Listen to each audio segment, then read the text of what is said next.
Buenos días, amados hermanos, hermanas, amigos que nos acompañan. Yo le invito a abrir su Biblia en la epístola de Santiago, la carta de Santiago.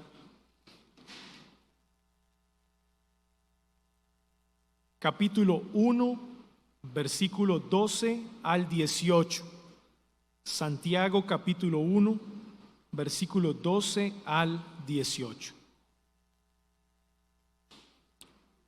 Los que estuvieron en la clase anterior que tuvimos la oportunidad de dar de Santiago, recordarán que primero, inicialmente, dimos un panorama general de toda la carta a Santiago. Luego estudiamos la primera unidad de pensamiento del versículo 2 al 11, que tiene este mismo título: La fe viva en relación con las pruebas, primera parte. Esa fue la primera parte. Y dentro de nuestro bosquejo hablamos de unos efectos. Es decir, cuando el creyente es probado por Dios, esto produce unos efectos en la vida del creyente. Y hablamos por lo menos de 3 efectos en esa clase anterior. No sé si recuerdan esos 3 efectos o los tienen anotados. Hablamos que un primer efecto era la paciencia y la madurez cristiana. El creyente obtiene paciencia y madurez cuando es probado por Dios. Pero hablamos de un segundo efecto en esa clase: sabiduría reflexiva. Ese fue el segundo efecto. Cuando un creyente es probado por Dios, obtiene sabiduría reflexiva. Y en esa clase explicamos qué significa la sabiduría reflexiva.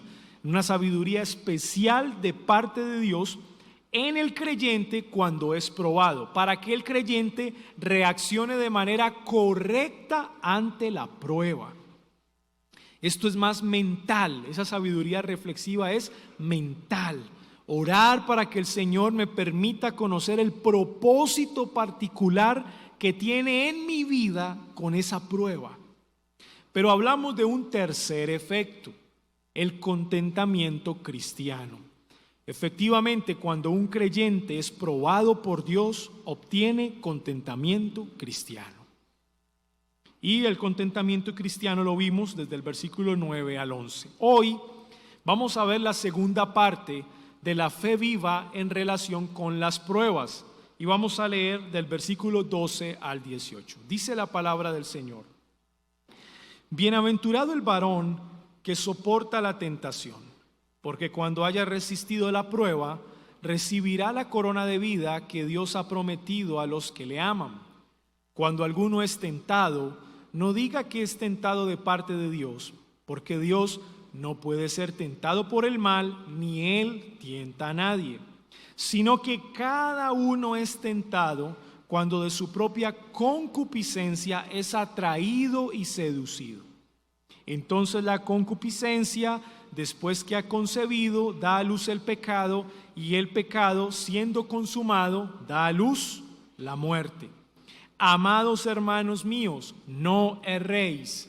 Toda buena dádiva y todo don perfecto desciende de lo alto, del Padre de las luces, en el cual no hay mudanza ni sombra de variación. Él, de su voluntad, nos hizo nacer por la palabra de verdad, para que seamos primicias de sus criaturas. Este es el texto. Ahora miremos los efectos. Este va a ser nuestro bosquejo principal. En primer lugar, victoria y recompensa, versículo 12. Cuando un creyente es probado por Dios, tiene la oportunidad o el privilegio de experimentar victoria. Porque si no soy probado y no se pone a prueba mi fe, si es auténtica o no, pues ¿cómo llego a experimentar victoria en medio de las pruebas? Así que el hecho de ser probados ya nos permite a nosotros experimentar victoria. Pero no solamente victoria, sino que detrás de esa victoria hay una recompensa. Y eso está en el versículo 12. Pero en segundo lugar, vemos la comprensión del origen del mal. Es decir, lo encontramos en el versículo 13 al versículo 15. ¿Cuál es la tentación más cercana de un creyente cuando es probado? Culpar a Dios. Noten eso. Cuando un creyente se ve abrumado por las pruebas y se ve confundido por las pruebas, él tiene la tentación de culpar a Dios, de justificar su pecado con la soberanía de Dios. Como Dios es soberano, Dios me metió aquí, Dios me trajo hasta aquí, Dios hizo que yo cayera. Él es soberano, si no, no lo hubiera permitido. Y trabajamos mentalmente con esa idea, pero en el fondo lo que estamos haciendo es justificar nuestro pecado. Ese error lo estaba cometiendo la audiencia original. Por eso Santiago lo que va a hacer es que va a corregir su comprensión. Va a dar una comprensión correcta del origen del mal. A ver, hermanos, ¿de dónde proviene el mal? ¿Quién es la fuente de su mal? Y eso es lo que Santiago va a explicar. Pero en tercer lugar, si él explica de dónde proviene el mal, da una comprensión correcta del mal, pues al mismo tiempo una comprensión correcta del origen del bien. Entonces, ¿quién es la fuente del bien? Y en el versículo 16 al 18, Santiago nos va a explicar eso. Así que este es nuestro bosquejo. Voy a volverlo a repetir. Primero, victoria y recompensa, versículo 12. Segundo, comprensión del origen del mal, versículo 13 al 15. Tercero, comprensión del origen del bien, versículo 16 al 18. Así que vamos a nuestro primer encabezado, victoria y recompensa. Vamos al versículo 12. Bienaventurado el varón que soporta la tentación, porque cuando haya resistido la prueba, recibirá la corona de vida que Dios ha prometido a los que le aman. Bienaventurado. Esto nos recuerda el Sermón del Monte. No sé si ustedes se acuerdan de lo que dice el Sermón del Monte en las bienaventuranzas. Bienaventurados los pobres en espíritu, porque de ellos es el reino de los cielos. La misma palabra que nosotros leemos en Mateo capítulo 5 es la misma palabra que utiliza Santiago en el capítulo 1 versículo 12. Bienaventurado. ¿Qué significa esto de bienaventurado? Ahí, como lo pueden ver, es el gozo interno de una persona. El gozo interno de una persona que se mantiene ese gozo por encima de las circunstancias que rodean su vida. Es un gozo interno. Ahora yo les puedo decir, es un gozo casi que inexplicable. Si nos pusieran a detallar y a explicar ese gozo, realmente es inexplicable. No podemos nosotros descifrar, definir realmente qué es ese gozo interno profundo en nuestros corazones cuando el Señor nos ha probado y hemos sido victoriosos. Ese es el gozo, un gozo interno de una persona que se mantiene por encima de las circunstancias que rodean su vida. Pueden ser circunstancias muy positivas, muy buenas, como circunstancias muy negativas, de mucha aflicción, pero hay un gozo interno. Para los judíos, cuando se habla de bienaventurados, yo recuerdo el Salmo 1, bienaventurado el varón que no anduvo en consejo de malos. Para el judío, alguien bienaventurado era alguien que ocupaba una posición de privilegio. Alguien que ocupaba una posición de privilegio. Y nosotros nos vamos a dar cuenta por el Nuevo Testamento que los únicos que ocupan una posición de privilegio son aquellos que son justificados por Dios. Así que una persona bienaventurada es una persona que no es declarada culpable ante Dios como pecador. Noten, no estamos hablando simplemente de una experiencia.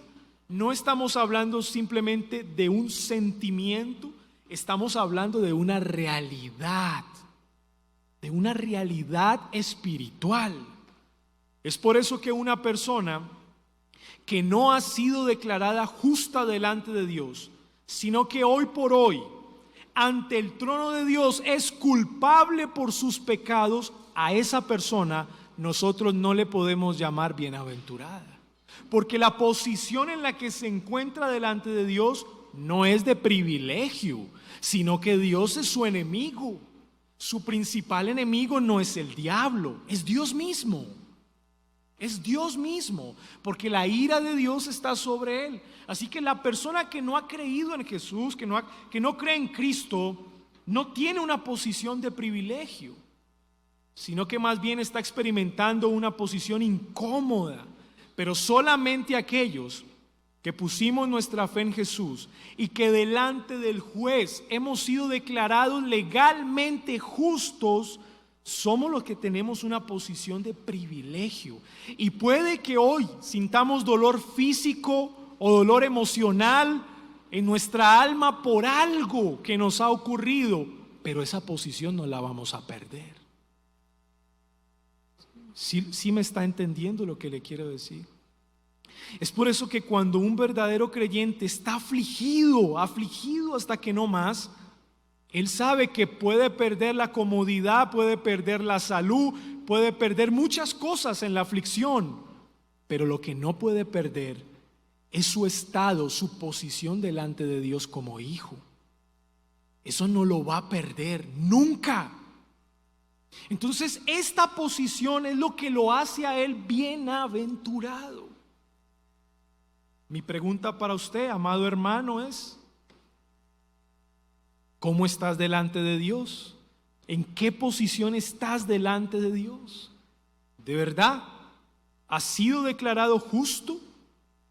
¿Tú crees que ahora el juez te mira con ojos de misericordia y de ternura? ¿Cómo está tu posición delante del Señor? Si tú dices, esa es mi posición, tú eres un bienaventurado. Y somos bienaventurados. Santiago dice que bienaventurado es el varón que soporta la tentación. Esa palabra tentación allí se puede traducir como prueba. Es la misma palabra que aparece en el versículo 2 y en el versículo 3 de Santiago, cuando dice: hermanos míos, tened por sumo gozo cuando os halléis en diversas pruebas. Voy a parafrasearles el versículo 12, más o menos quedaría así: bienaventurado el varón que soporta la prueba, porque cuando haya sido aprobado, recibirá la corona de vida que Dios ha prometido a los que le aman. Esa es la frase.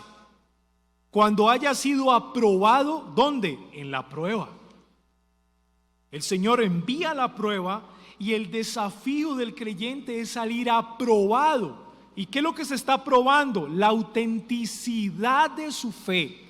Y cuando yo salgo aprobado con mi fe auténtica delante del Señor, entonces allí me doy cuenta que soy bienaventurado porque tengo fe auténtica.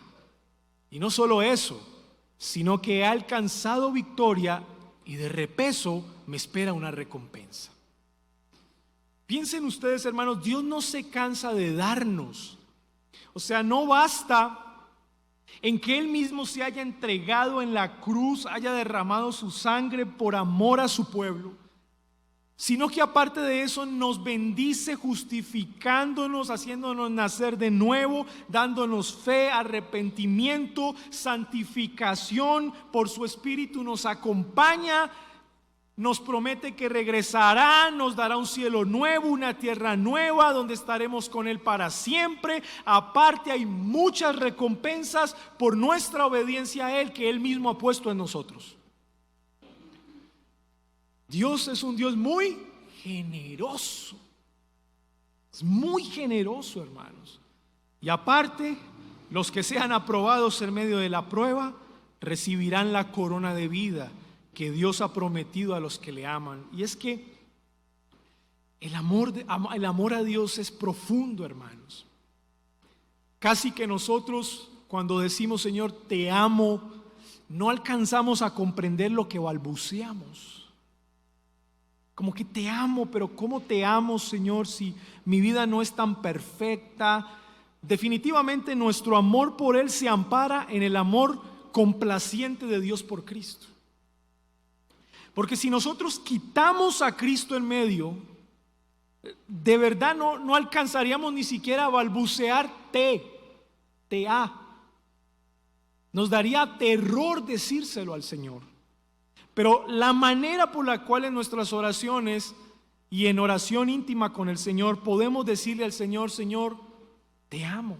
Mi amor no es fuerte por ti, es débil, pero te amo. La única manera que puedo declararlo es por el amor complaciente de Dios Padre a Cristo su Hijo. Este es mi Hijo amado en el cual tengo complacencia. Si no fuera por Cristo, o sea, si Cristo no estuviera allí en medio, nosotros no podríamos balbucear. Pero Santiago dice que todos aquellos que salimos aprobados de la prueba, le amamos. Le amamos a Él. Entiéndase, un amor más fuerte, más débil, pero la verdad es que es una muestra de amor por Él, de amor por Cristo. Así que lo primero, mis amados hermanos, es la bienaventuranza. La persona bienaventurada es de una sola alma, es lo contrario a la persona de doble ánimo. ¿Recuerdan cuando estudiamos al hombre de doble ánimo? Que literalmente significa el hombre de dos almas, un hombre que tiene dos almas. Bueno, el bienaventurado tiene una sola alma. Es por eso que es aprobado en medio de la prueba. Muy bien, vamos al segundo encabezado: comprensión del origen del mal. Versículo 13.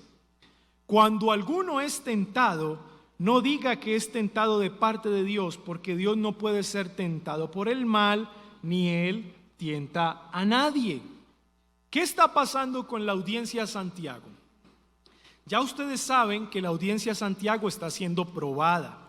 Son personas que están en la dispersión, les ha tocado huir de Jerusalén y dejarlo todo por amor a Cristo. Ahora son extranjeros, no muy bien recibidos en otros lugares. Están experimentando pobreza material porque la están experimentando. Así que tienen una tentación. ¿Cuál es la tentación? Si Dios trajo la prueba, bueno, Dios es el culpable de todo lo que me pase de aquí en adelante. De lo contrario, Dios no me hubiese traído esa prueba. O sea que los hermanos se están justificando sus pecados en la soberanía de Dios. Hermano, pues yo caí en pecado porque Dios es soberano. Bueno, a ver, hay parte ahí, pero la intención no es correcta. Sabemos que todo lo que pasa, pasa porque es la voluntad de Dios. O sea, de eso no hay duda. Pero hay una parte de responsabilidad humana muy grande que el Señor no ha quitado de nosotros. Entonces, cuando un creyente dice: pues yo pequé porque Dios quiso que yo pecara, pues si no, no hubiera pecado, es una expresión ligera, un tanto ligera. Y los hermanos del contexto al cual escribe Santiago estaban diciéndolo públicamente: estamos como estamos por Dios y vamos cada vez de mal en peor por Él. Él nos metió aquí, es problema de Él. Entonces Santiago quiere corregir eso y dice: no, un momentico. Cuando alguno es tentado, no diga que es tentado de parte de Dios, porque Dios no puede ser tentado por el mal, ni Él tienta a nadie. Santiago hace una diferencia entre la prueba y la tentación. No confundas la prueba con la tentación. ¿Y qué es lo que pasa? Que Dios prueba nuestras vidas, pero nosotros, al no reaccionar correctamente ante la prueba, la convertimos en una tentación. Eso es lo que pasa. Lo que inicialmente pudo haber sido una prueba, nosotros la convertimos en una tentación. Pero ¿quién la convierte en tentación? ¿Dios o nosotros? Nosotros, porque no sabemos responder ante la prueba. Es por eso que atribulados hablamos mal, atribulados murmuramos del prójimo. Atribulados, nos quejamos de frente y directamente contra Dios. Así que lo que tiene un propósito bueno, que es la prueba, en el momento de la confusión de la misma, nosotros la convertimos para mal. Pero miren, Dios es tan grande en su plan que aunque nosotros la convirtamos para mal, Él saca algo bueno de ahí. O sea, Él saca algo bueno de ahí. Y creo que lo hemos experimentado. Y la audiencia de Santiago está confundida. Así que la correcta comprensión del origen del mal les va a dar más luz en cuanto a lo que ellos están experimentando. El primer argumento de Santiago es que Dios no peca. O sea, Dios no te puede tentar porque Dios no es tentado por el mal. Dios no peca. Ese es el primer argumento. Así que no culpes a Dios, porque Dios no peca. Dios no es tentado por el mal. En otras palabras, Dios es santo. Y ese es el segundo significado de santo: separado, apartado del pecado. Dios es santo. Ese es el primer argumento. Miren, los paganos contemplaban a sus dioses como seres sujetos a tentación. Y consecuentemente, como fuente de tentaciones, Dios, el Dios de la Biblia, en contraste con los dioses paganos, es absolutamente santo e impecable. Por eso el Dios de la Biblia es único, es muy diferente a los supuestos dioses paganos de las diferentes religiones paganas y culturas paganas. El Dios de la Biblia como que rompe los esquemas. Yo lo ilustro de la siguiente manera: es como un cuadro.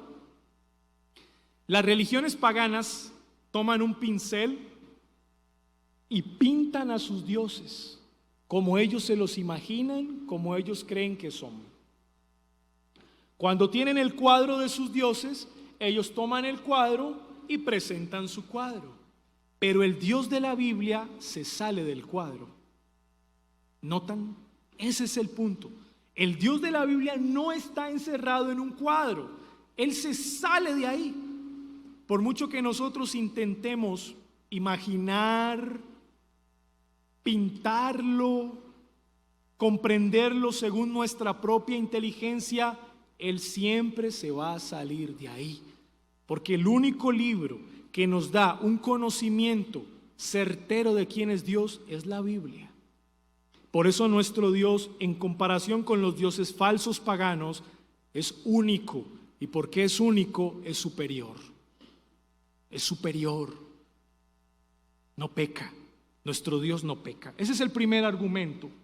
Ahora, ¿cómo entonces podría ser Él la fuente del pecado? Efectivamente no. La misma perfección que imposibilita que Dios sea tentado, también imposibilita que Él tiente a alguien. La misma perfección que imposibilita que Dios sea tentado, Dios no puede ser tentado, también imposibilita que Dios tiente a alguien. Así que Santiago está enseñando doctrina, porque esto es doctrina, para que a través de la doctrina la audiencia a la cual él escribe comprenda que el origen del mal no proviene de Dios. O sea, que Dios no es el culpable de mis pecados, sino que cada uno es responsable. Entonces, ¿de dónde procede el mal? Del pecado remanente del hombre. Miren el versículo 14.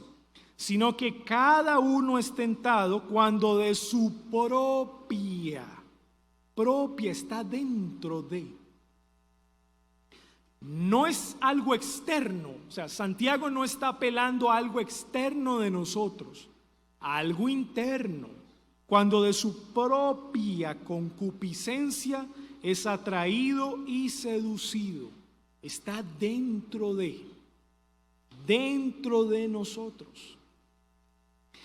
Así que ante la pregunta si la iglesia está respondiendo de manera negativa en medio de las pruebas, y esa manera negativa de responder los está llevando a pecar, ¿quién es responsable de ese pecado? ¿Dios o los creyentes? Santiago dice cada creyente es responsable de su pecado. Cada creyente tiene culpa de su pecado, porque de su propia concupiscencia, es decir, la concupiscencia es el deseo profundo por algo. En este texto, cuando él utiliza la palabra concupiscencia, la está utilizando en un sentido negativo. Aquí la concupiscencia es algo malo, algo que no va acorde a la voluntad del Señor. Estoy hablando de la voluntad revelada de Dios, que contradice los parámetros que Él ya ha revelado por su palabra. De eso estoy hablando. Es el deseo profundo por algo. Ahora, ¿qué deseo profundo había en el corazón de estos creyentes? Bueno, el deseo profundo de pecar. Eso era lo que había en sus corazones. Ya sabemos, hay un pecado remanente, así que hay un deseo profundo por pecar. Y Proverbios capítulo 7, versículos 6 al 23, vamos a buscarlo, nos describe más o menos cómo trabaja ese deseo profundo para pecar. Proverbios capítulo 7, 6 en adelante. Porque mirando yo por la ventana de mi casa, por mi celosía, vi entre los simples, consideré entre los jóvenes a un joven falto de entendimiento, el cual pasaba por la calle junto a la esquina e iba camino a la casa de ella. A la tarde del día, cuando ya oscurecía, en la oscuridad y tinieblas de la noche. Versículo 10, Proverbios 7. Cuando he aquí una mujer le sale al encuentro, con atavío de ramera y astuta de corazón, alborotadora y resillosa, sus pies no pueden estar en casa. Unas veces está en la calle, otras veces en las plazas, acechando por todas las esquinas. Se asió de él y le besó. Con semblante descarado le dijo: sacrificios de paz había prometido, hoy he pagado mis votos. Por tanto, he salido a encontrarte, buscando diligentemente tu rostro, y te he hallado. He adornado mi cama con colchas, recamadas con cordoncillo de Egipto. He perfumado mi cámara con mirra, aloes y canela. Ven, embriaguémonos de amores hasta la mañana, alegrémonos en amores, porque el marido no está en casa, se ha ido a un largo viaje. La bolsa de dinero llevó en su mano, el día señalado volverá a su casa. Lo rindió con la suavidad de sus muchas palabras, le obligó con la salamería de sus labios. Al punto se marchó tras ella, como va el buey al degolladero, y como el necio a las prisiones para ser castigado, como el ave que se apresura a la red y no sabe que es contra su vida, hasta que la saeta traspasa su corazón. Esta descripción de lo que pasa con esta mujer y un hombre casado es lo mismo que pasa entre un creyente y el pecado.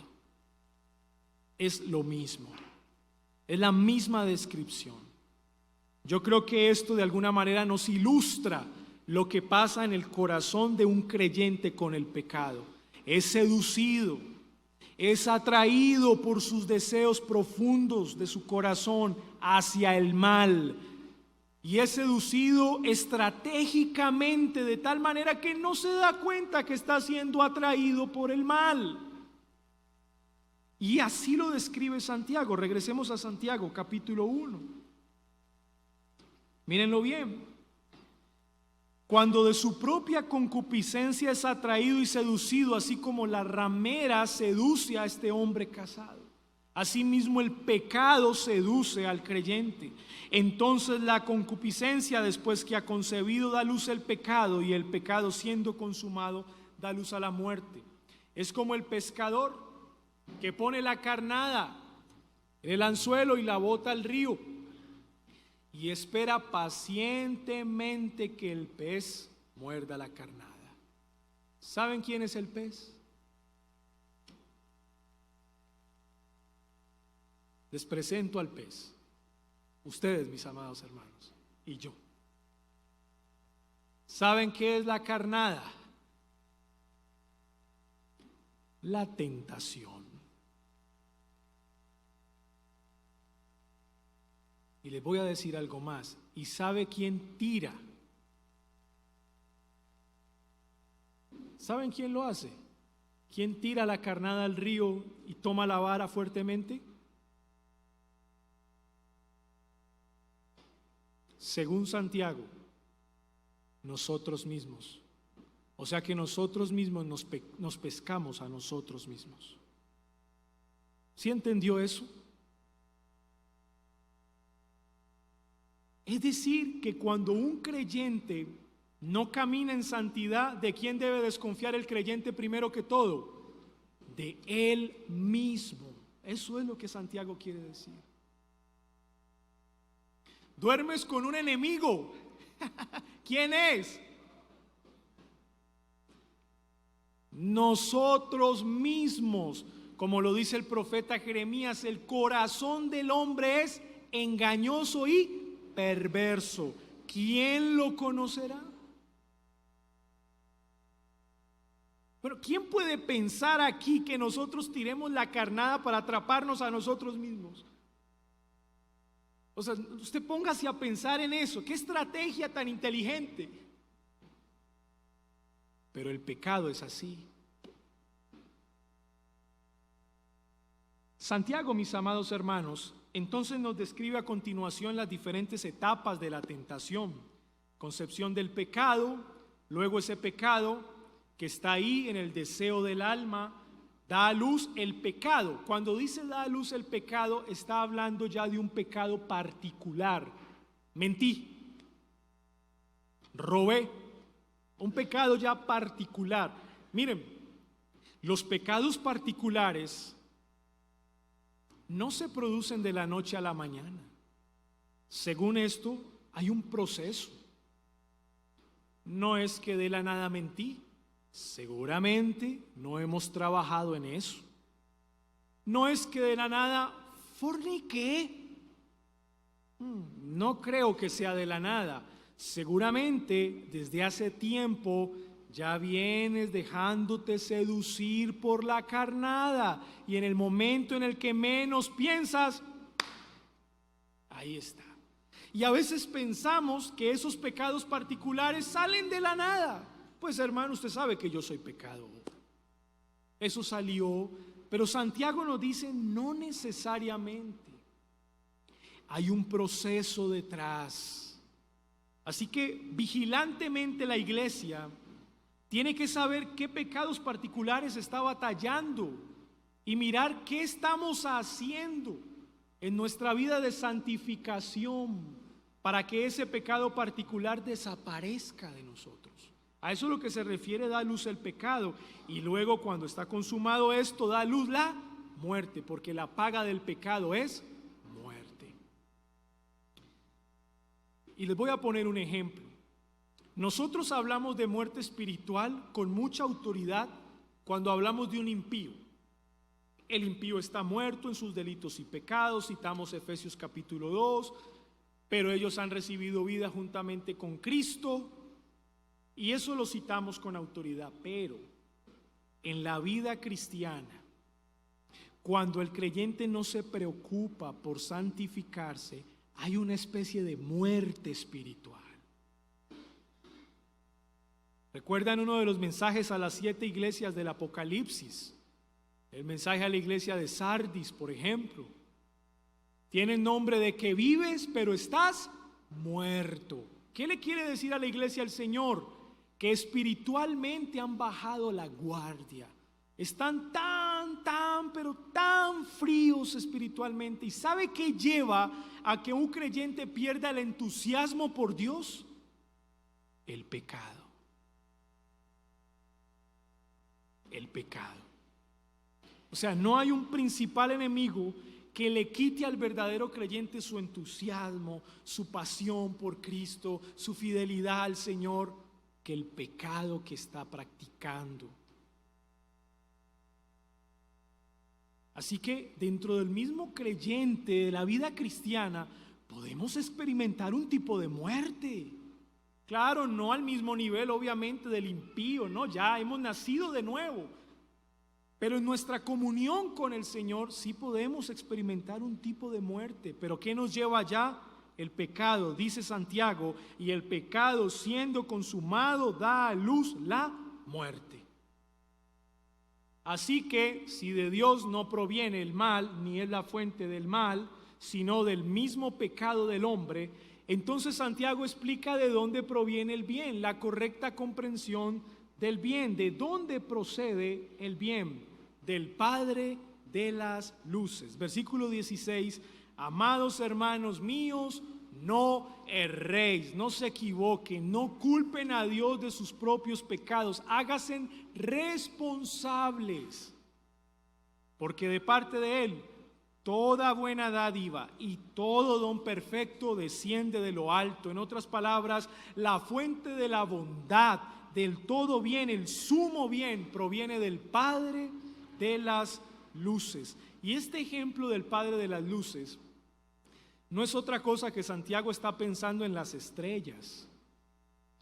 Pero ¿quién le da la luz a las estrellas? ¿Quién es la fuente de la luz de las estrellas? Dios. Así como Dios es la fuente de luz de las estrellas, Él es la fuente de toda bondad. Ese es el ejemplo. Él es la fuente de toda bondad. ¿Por qué? Sigamos leyendo. En el cual no hay mudanza, es decir, no cambia, eso es lo que significa no hay mudanza, no cambia, ni sombra de variación, no cambia. ¿De dónde procede el bien? Del Padre inmutable. ¿Qué significa inmutable? Que no cambia. Uno de los atributos más hermosos de Dios es la inmutabilidad de Dios. Y cuando usted estudia teología propia y estudia el atributo de la inmutabilidad de Dios, usted no, se queda asombrado de qué significa eso. ¿Sabe qué significa eso? Que Dios no puede mejorar.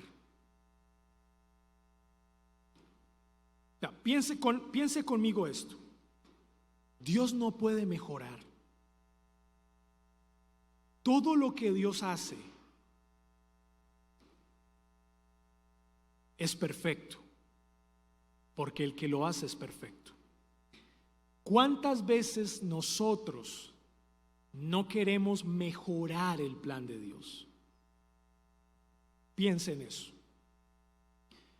¿Cuántas veces la situación que estamos viviendo nos hace pensar, Dios, ay, se equivocó? Y pensamos mejorar su plan. Pero cuando hablamos de que Dios es inmutable, queremos decir que Dios no puede mejorar, ni tampoco puede desmejorar. Como Él es lo mejor que pudo ser, es perfecto. Así que el atributo de la inmutabilidad nos dice, como Él no cambia, su bondad para con nosotros tampoco cambia.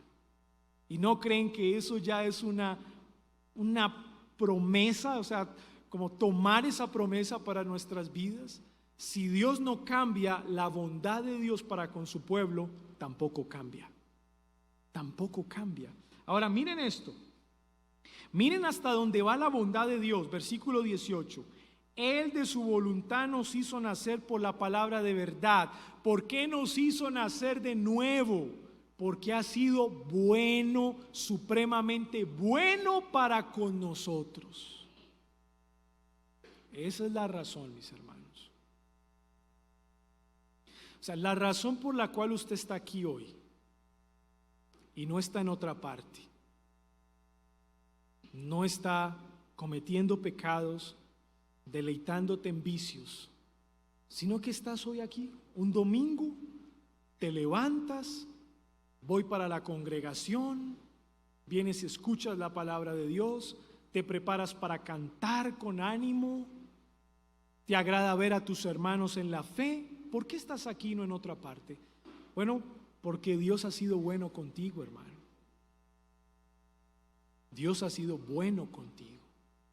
Él es la fuente del bien.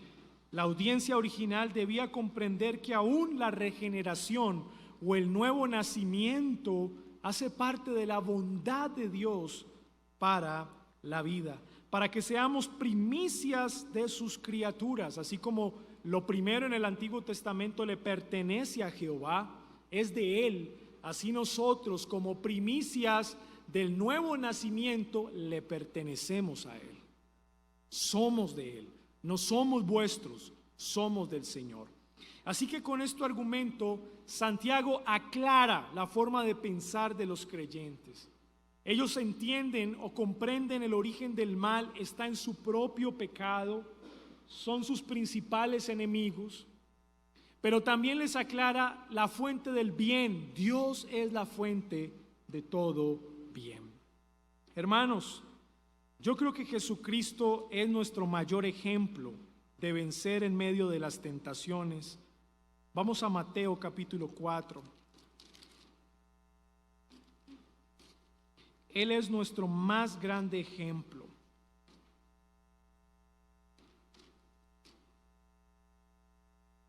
Versículo 3, 4:3. Mateo 4:3. Mira lo que dice. Y vino a él el tentador y le dijo: si eres hijo de Dios, di que estas piedras se conviertan en pan. Él respondió y dijo: escrito está. ¿Cómo venció la tentación? Con un escrito está. No solo de pan vivirá el hombre, sino de toda palabra que sale de la boca de Dios. Entonces el diablo le llevó a la santa ciudad y le puso sobre el pináculo del templo y le dijo: si eres hijo de Dios, échate abajo, porque escrito está. Citó la Biblia también. A sus ángeles mandará cerca de ti y en sus manos te sostendrán para que no tropieces con tu pie en piedra. Miren cómo responde Jesús: escrito está. ¿Cómo responde Jesús ante la tentación? ¿Cómo vence la tentación? Con un escrito está. No tentarás al Señor tu Dios. Otra vez le llevó el diablo a un monte muy alto y le mostró todos los reinos del mundo y la gloria de ellos. Y le dijo: todo esto te daré si postrado me adorares. Entonces Jesús le dijo: vete, Satanás. ¿Por qué? Escrito está: al Señor tu Dios adorarás y a Él solo servirás. El diablo entonces le dejó y he aquí vinieron ángeles y le servían. Es el ejemplo perfecto de cómo alguien vence la tentación. O sea, Cristo es el ejemplo perfecto. ¿Qué podemos aprender nosotros a vencer la tentación? Y la manera para no culpar a Dios de nuestros propios pecados en medio de es llenar nuestras mentes del escrito está. Porque recuerden, lo que hace Santiago es dar una comprensión correcta del bien y una comprensión correcta del mal. Y esa comprensión no la vamos a obtener si no llenamos nuestra mente de la palabra de Dios. O sea, no podemos responder a la tentación con un escrito está si ese escrito está, no está en el corazón. Así que, amado hermano, recuerda esto.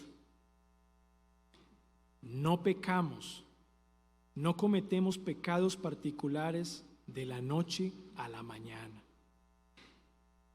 Detrás de eso hay un proceso, sutil proceso. Santiago nos recuerda, es mejor en el momento en el que sientas el impulso o el deseo profundo por, lo cual llama concupiscencia, respóndele con un escrito está. Porque si no lo hacemos, ese proceso va a dar a luz un pecado particular. Y ese pecado particular seguramente va a enfriar tu vida espiritual. Es mejor cortar de raíz con un escrito está. ¿Y qué nos espera finalmente a los que vencemos, si superamos las pruebas y vencemos las tentaciones? Una recompensa. Versículo para memorizar: bienaventurado el varón que soporta la tentación, porque cuando haya resistido la prueba, recibirá la corona de vida que Dios ha preparado a los que le aman. Santiago capítulo 1, versículo 12. Con este ya llevamos 2 versículos para memorizar. ¿Recuerdan? Capítulo 1, versículo 2 y capítulo 1, versículo 12. Demos gracias. Señor, damos gracias en este tiempo que nos das de tu palabra y nos enseñas un poco más de ella, Señor. Gracias por hacernos comprender la dinámica tanto de la prueba como la tentación y lo que ocurre en nuestros corazones. Ayúdanos, Señor, en nuestras debilidades y a llenar nuestra mente de tu palabra para responder ante toda tentación con un escrito está. Te lo pedimos, Señor, en el nombre de Jesús. Amén.